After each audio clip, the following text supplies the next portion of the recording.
മലപ്പുറം കൊണ്ടോട്ടി കരിപ്പൂരിൽ കാർ ആക്രമിച്ച് 20 ലക്ഷം രൂപ കവർച്ച നടത്തിയ കേസിൽ 6 പേർ അറസ്റ്റിൽ. കഴിഞ്ഞ മാസം 16-നാണ് കേസിന് ആസ്പദമായ സംഭവം നടന്നത്. നെടുംകളരി എന്ന സ്ഥലത്തിനടുത്ത് വെച്ചാണ് വളാഞ്ചേരി സ്വദേശിയായ മുസ്തഫയും സുഹൃത്തും സഞ്ചരിച്ച ഇന്നോവ കാർ ഒരു സംഘം ആക്രമിച്ചത്. KL1-ൽ തുടങ്ങുന്ന രജിസ്ട്രേഷൻ നമ്പറിലുള്ള നീല സ്വിഫ്റ്റ് കാറിൽ വന്ന സംഘം മുസ്തഫയുടെ കാർ തടഞ്ഞു നിർത്തി. തുടർന്ന് ഒരു വശത്തെ ഗ്ലാസ് അടിച്ചു തകർത്ത് കാറിന്റെ ഡാഷ്ബോർഡിൽ സൂക്ഷിച്ചിരുന്ന 20 ലക്ഷം രൂപ കവരുകയായിരുന്നു. സംഭവത്തിൽ അന്വേഷണം തുടങ്ങിയ പോലീസ് 100-ലേറെ CCTV ദൃശ്യങ്ങളും സംശയിച്ച 30ഓളം ആളുകളുടെ മൊബൈൽ ഫോൺ വിളികളും വിശദമായി പരിശോധിച്ചു. വ്യാജ നമ്പർ പ്ലേറ്റ് ആയിരുന്നു പ്രതികൾ ഉപയോഗിച്ചിരുന്നത്. ഈ കാറിന്റെ യഥാർത്ഥ ഉടമയെ കണ്ടെത്തുകയും പിന്നാലെ കാർ വാടകയ്ക്കെടുത്ത ആളുകളെ പോലീസ് തിരിച്ചറിയുകയും ചെയ്തു. കാറിന്റെ GPS ഉപയോഗിച്ചാണ് പോലീസ് പ്രതികളെ കണ്ടെത്തിയത്. കരിപ്പൂർ സ്വദേശി വീരാശ്ശേരി വീട്ടിൽ നിസാറാണ് പ്രതികൾക്ക് കാർ വാടകയ്ക്ക് കൊടുത്തത്. കരിപ്പൂർ സ്വദേശിയായ നിസാറിന് പുറമെ മുഹമ്മദ് ഷഫീഖ്, അബ്ദുനാസർ, സൈനുലാബിദ്, ഇർഷാദ്, മുഹമ്മദ് മുസ്ഫർ എന്നിവരാണ്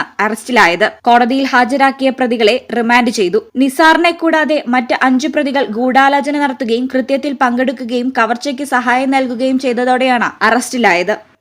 ഈ ചാനൽ കൊണ്ടോട്ടി.